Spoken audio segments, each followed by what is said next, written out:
الحمد لله الحمد لله الذي هدانا للإسلام والإيمان. أشهد أن لا إله إلا الله وحده لا شريك له شهادة نحصل بها على الرحمة والغفران. وأشهد أن محمدا عبده ورسوله أرسله بالهدى والفرقان.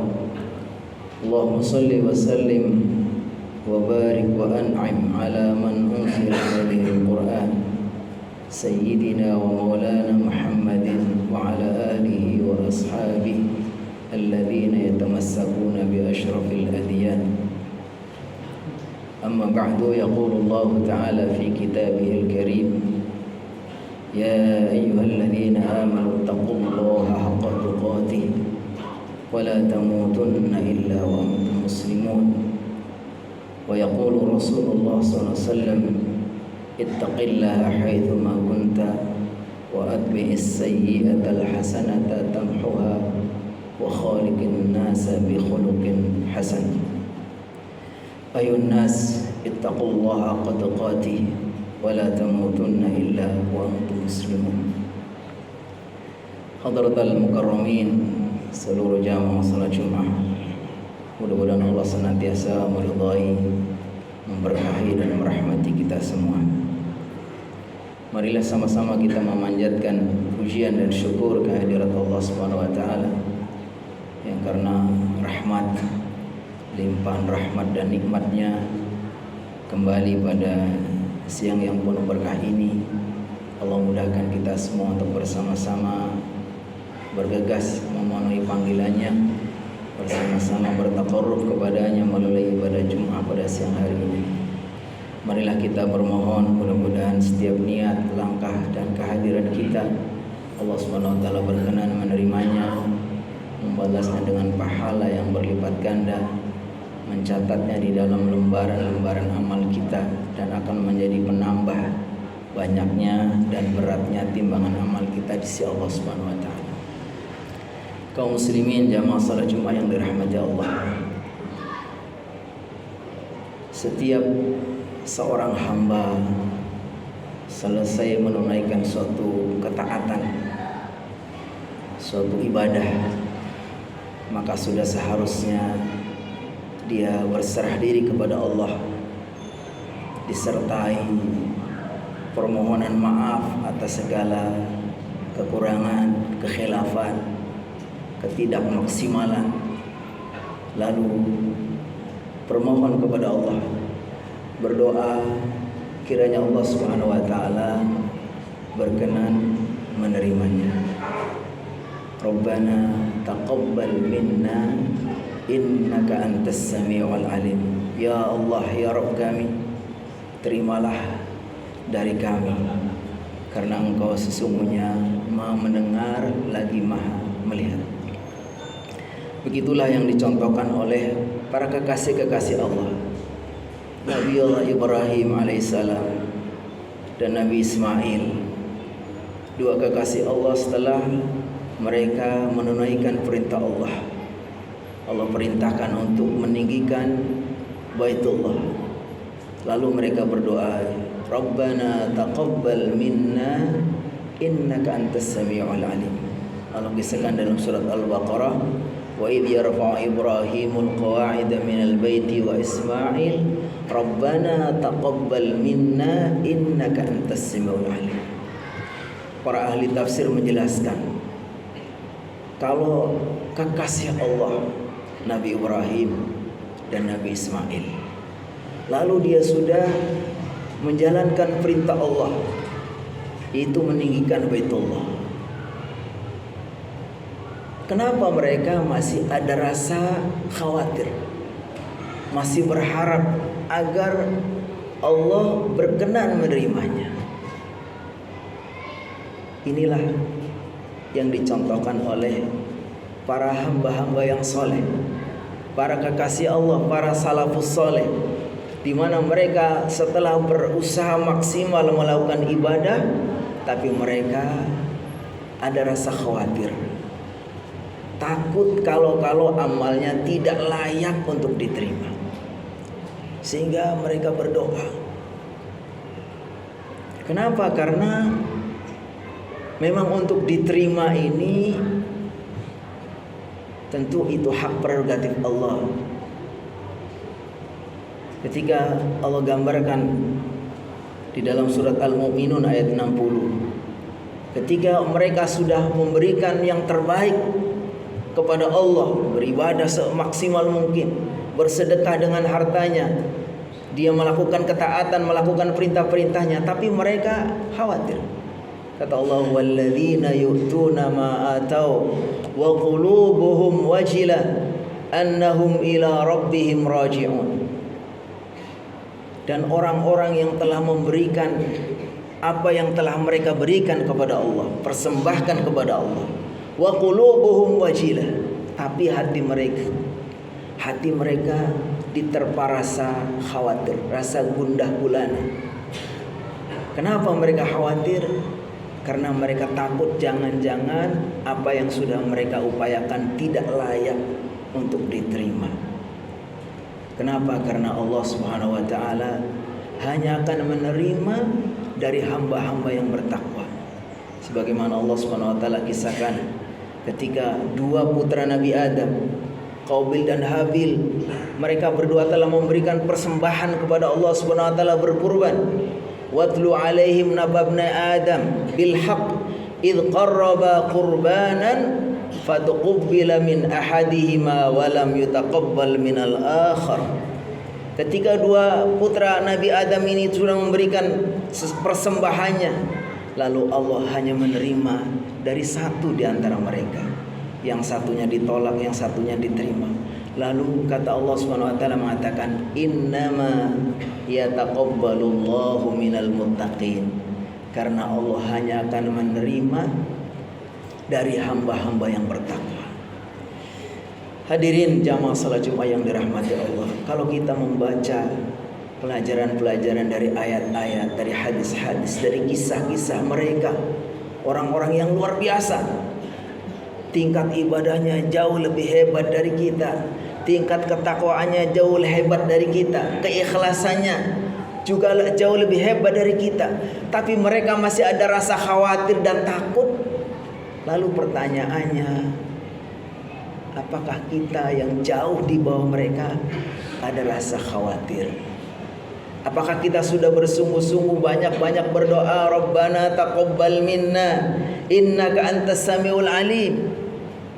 Ya Allah, terimalah dari kami dengan segala kekurangan kami. Sesungguhnya Engkau Maha mendengar dan Maha tahu apa yang ada dalam diri kami.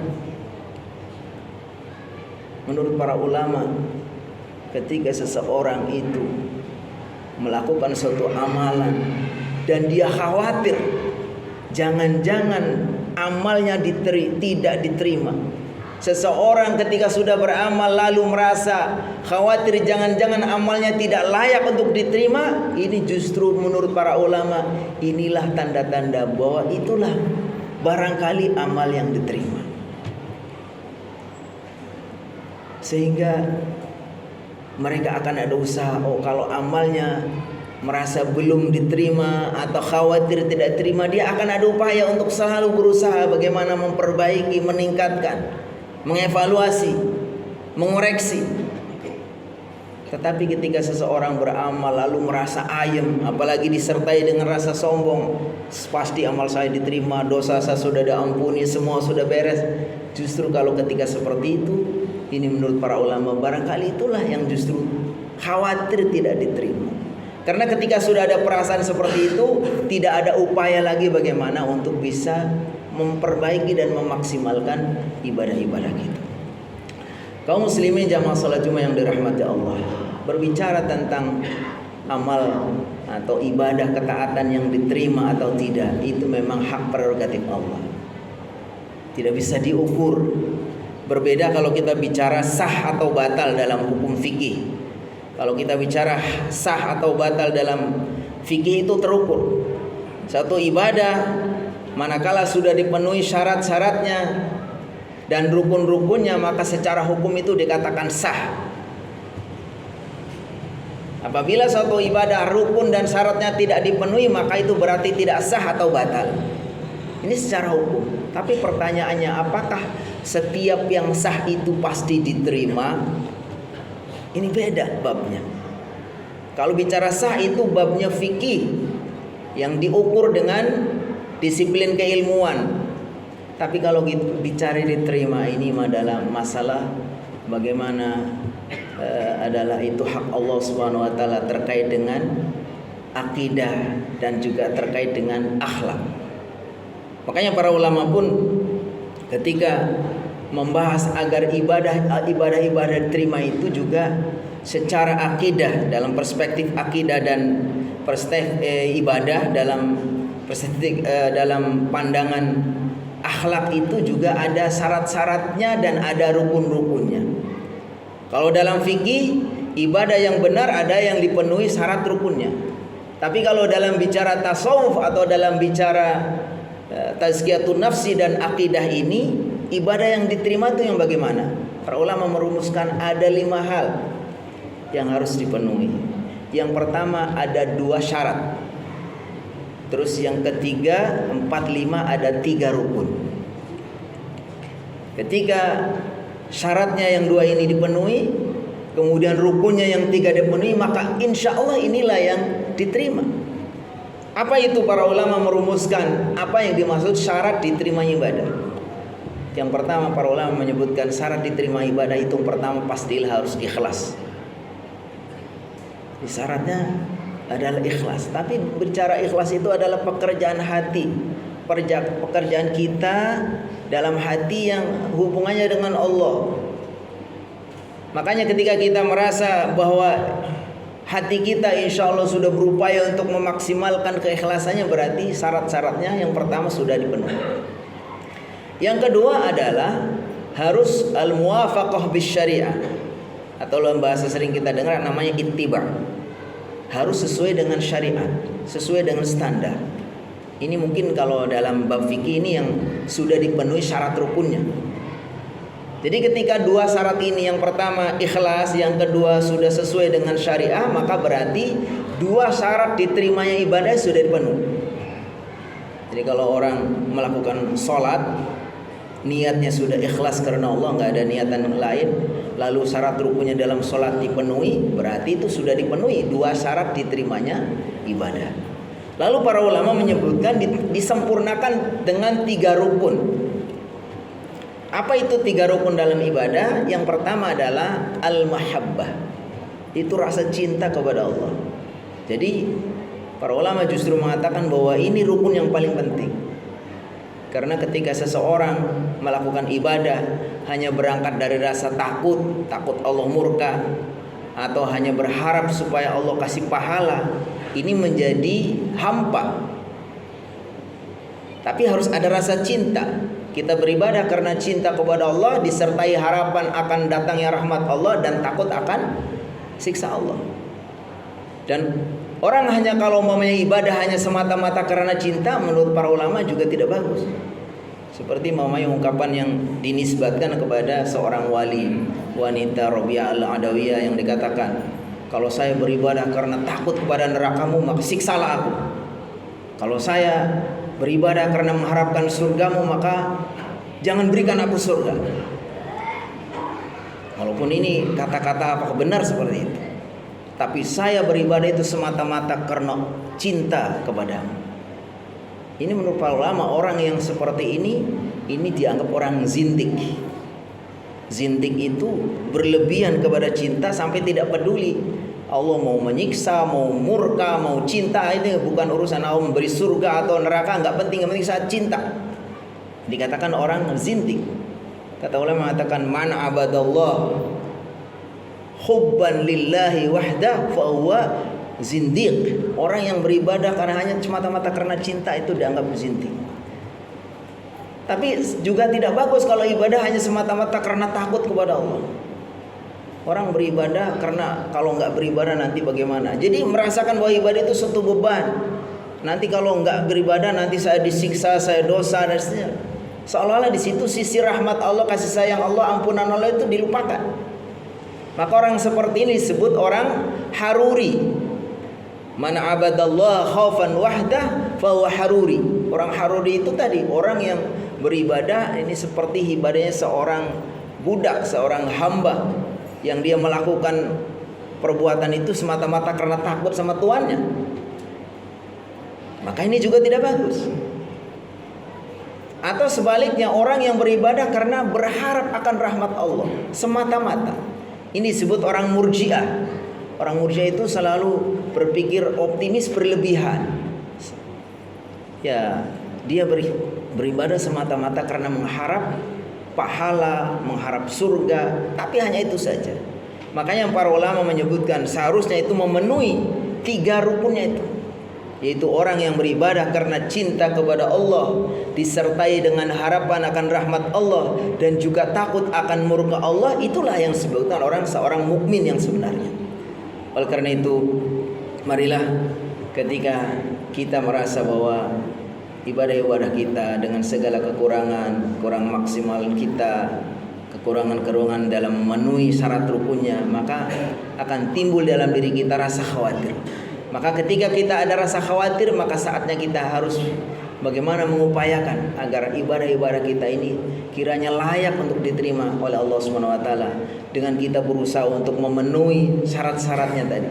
2 syaratnya, yaitu ikhlas dan sesuai dengan syariat Allah, yaitu kita harus pelajari bagaimana ibadah yang benar, lalu kita lengkapi dengan rukunnya yang 3, yaitu rasa cinta, rasa harap, dan rasa takut kepada Allah Subhanahu wa taala. Maka insyaallah kalau dengan 5 syarat ini, 5 ketentuan ini kita penuhi, insyaallah kita berharap akan rahmat Allah. Allah Subhanahu wa taala berkenan menerima ibadah kita.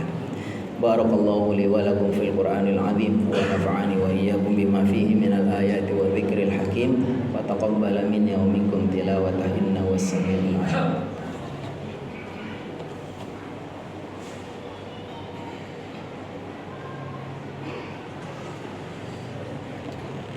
Alhamdulillahi mu'izzi man ata'ahu wattaqah wa mudhilli man ata'a amrahu wa 'asah, alladhi waffaqa ala ta'atihi lil 'amali bima yardah wa nahaa ma'siyatihi ma qaddarahu 'alaihi wa qadar.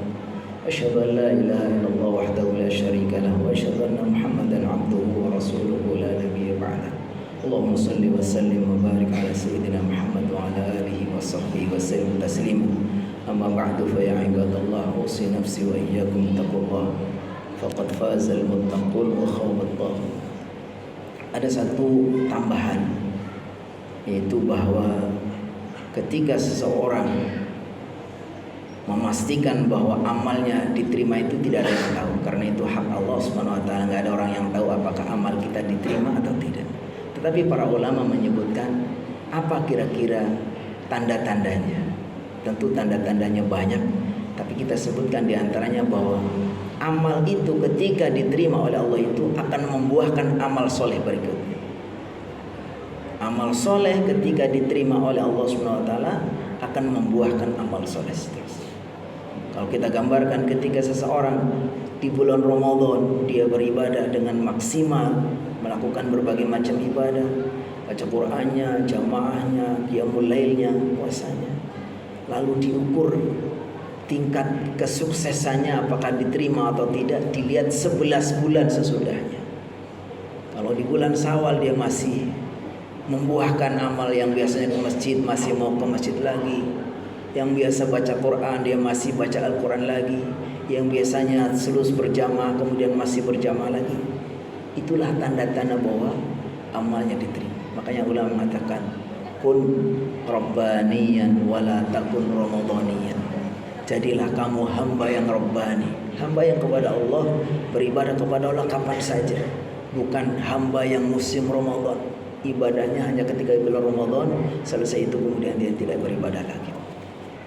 Inna Allaha wa malaikatahu yusholluna 'alan nabiy, ya ayyuhalladzina amanu shallu 'alaihi wa sallimu taslima. Allahumma shalli 'ala Muhammadin 'abdika wa nabiyyika wa rasulika an-nabiyyil ummi wa 'ala alihi wa sahbihi wa sallim taslima. 'Adada ma ahata bihi 'ilmuhu wa khatta bihi qalamuhu wa ahsahu kitabuhu. Radallahu ta'ala an sayyidatina Abi Bakr wa Umar wa Utsman wa Ali wa 'ani as-sahabati ajma'in wa 'ani at-tabi'in wa tabi'ihim bi ihsan ila yaumiddin. Allahumma ighfir lil mu'minina wal mu'minat wal muslimin wal muslimat al ahya'i minhum wal amwat. Allahumma وأعز الإسلام والمسلمين وأهلك الكفرة والمشركين اللهم دمر أعداءك أعداء الدين اللهم اجمع كلمة المسلمين على الحق يا رب العالمين اللهم تقبل منا إنك أنت السميع العليم اللهم تقبل منا إنك أنت السميع العليم اللهم تقبل منا إنك أنت السميع العليم وتب علينا إنك أنت التواب الرحيم ربنا هب لنا من أزواجنا وذرياتنا قرة أعين واجعلنا للمتقين إماما ربنا آتنا في الدنيا حسنة وفي الآخرة حسنة وقنا عذاب النار عباد الله إن الله يأمر بالعدل والإحسان وإيتاء ذي القربى وينهى عن الفحشاء والمنكر والبغي يعظكم لعلكم تذكرون ولذكر الله أكبر